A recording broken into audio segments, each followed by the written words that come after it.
cekungan Banyumas Selatan, ya. Cekungan Banyumas Selatan. Nah, kemudian posisi kita Karang Sambung itu adalah di sekitar sini, ya, sekitar sini. Apa yang kita bisa perhatikan dari dua lokasi yang tadi, kita kan tadi di lokasi morfologi kita bisa lihat macam-macam bongkah-bongkah batu itu ya, gunung-gunung dengan batuan yang berbeda-beda, itu kan. Nah, kemudian dari situ kita salah satunya ada rijang. Kita lihat yang ini. Nah, rijang itu adalah bagian daripada bongkah di dalam kompleks melangnya, ya, salah satunya itu. Nah, kemudian ini Pak Pras melakukan dia disertasi memang di sini, ya.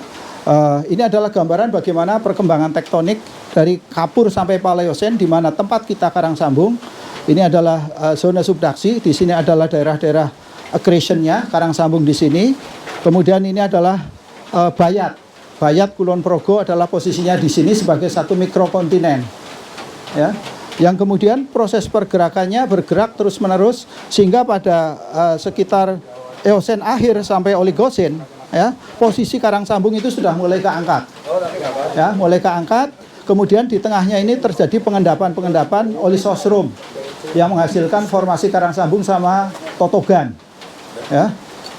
Kemudian di daerah-daerah sana kan muncul, kita ketemu ada batu gamping Nummulites, ya, baik di Bayat maupun di Kulon Progo kan kita ketemukan itu. Nah, kemudian pada saat sudah Oligosen, ini posisi ini sudah masuk zona subduksi, ini sudah mulai terbentuk. Ini zona subduksi bergeser ke arah selatan, ya. Nah, zona subduksi yang bergerak ke arah selatan itu menjadikan yang tadinya subduksinya adalah ke arah Meratus ke sana, ya, ini masih. Nah, kemudian di sini sudah bergerak ke sini, ya, sudah shifting. Nah, karena proses shifting ini dia mengganjal di sini, maka sistem vulkanik itu menjadi bergeser, ya, vulkaniknya bergeser sehingga di sini terbentuk OAF, Old Andesite Formation, yang besok saya kira akan disambung dengan di Gunung Sewu, ya. Itu adalah rangkaian-rangkaian dari sini ke sana. Kalau di kita, di Karang Sambung, itu adalah batuan-batuan tua yang dihasilkan dari proses ini sampai ke sini, lah nanti kemudian muncul di sebelah sini, ya. Jadi ini adalah rangkaian OAF-nya, ya. Jadi pada saat dia sudah maksimal gancet sini, ya, sehingga tektonik bergeser, jalur vulkanik menjadi bergeser juga. Itu. Tentunya saat itu yang tadinya sini adalah core A menjadi back A, gitu. Ya, jadi dari dua lokasi sebenarnya kita sudah punya gambaran tentang bagaimana perkembangan tektonik di kawasan ini. Kalau mau detail lagi ya memang perlu waktu lah gampangannya. Apalagi tantangan tadi misalnya bagaimana membedakan atau periode tektoniknya di dalam konteks Melang ini yang sedemikian lama berapa kali sih, ya. Nah, itu kajian-kajian yang saya kira perlu lebih lanjut. Kemudian tadi ada pembicaraan tentang lempung hitamnya dan memang ada organic content, kaitannya seperti apa, ini juga masih tanda tanya, ya. Oke. Ya.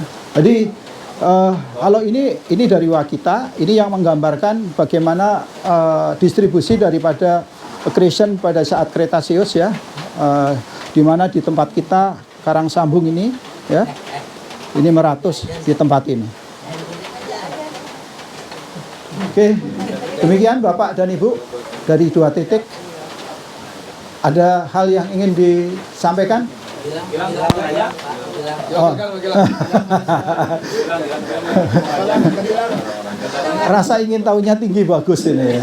Mungkin karena suaminya orang geologi tadi, ya.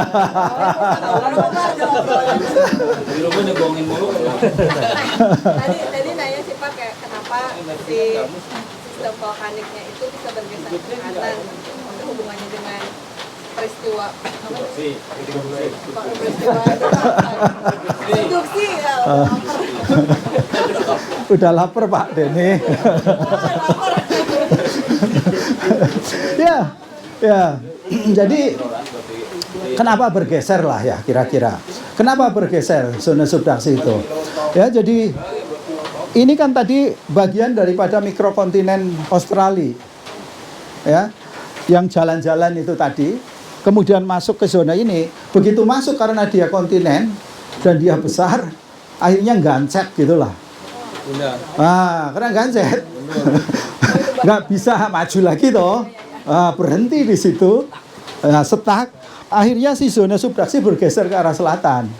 Gampang lebih apa? Karena bergeser ke arah selatan, maka di sini kemudian ada panas, ada segala macam ya, kemudian menghasilkan magma. Magma itu menghasilkan zona apa namanya OAF, vulkanik Jawa Selatan. Nah, pada saat itu perkembangan itu maksimal. Perkembangan maksimal pembentukan jalur-jalur vulkaniknya di Jawa Selatan. Contohnya Semilir. Semilir itu kan tebal sekali itu. Itu kurang lebih kalau dengan kita itu halang. Ya, itu adalah produk eksklusif asam vulkanik yang sangat besar itu. Ya. Jadi kira-kira mungkin seperti mungkin Tamboranya atau apalah gitu. Ya. Berarti ada aktivitas yang sangat besar itu. Jadi prosesnya semacam itu. Kegencet, Mbak. Indonesia semua Jawa. Ini konteksnya Jawa.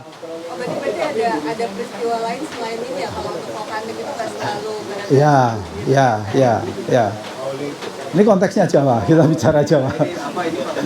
Kenapa bisa ada subduksi? Subduksi itu oseanik masuk ke kontinen. Oseanik itu densitasnya lebih berat. Oh, oke. Tadi itu batuannya berat densitasnya. Ya. Kontinen itu batuannya ringan. Ringan. Dia pasti masuk Siap. ke bawah kontinen, masuk ke bawah kontinen, melting jadi gunung api. Ya. Nah, kalau kolisi benua ketemu benua, dia udah collision namanya. Jadi contohnya Himalaya gitu. Enggak, ringan ketemu ringan. Jadi muncul pegunungan kayak Ya. Himalaya, Alpen gitu. Ya. Jadi pada saat ini ini adalah sudah collision karang sambung. Kayaknya dia geologi. Ini udah collision. Ya. Terus gua nggak bisa melawan gua. Himalaya, Alpen kan nggak ada gunung api. Himalaya, Alpen. Ya, makanya tadi kan di sana kita jelaskan antara sima sama sial.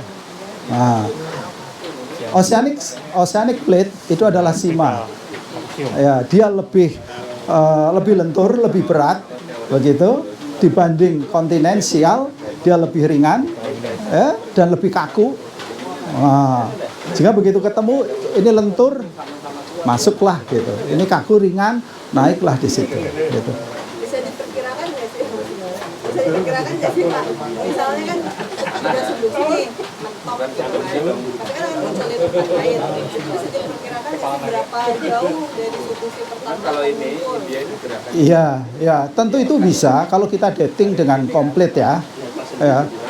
Iya, kita dating umur. Kita tentukan umur.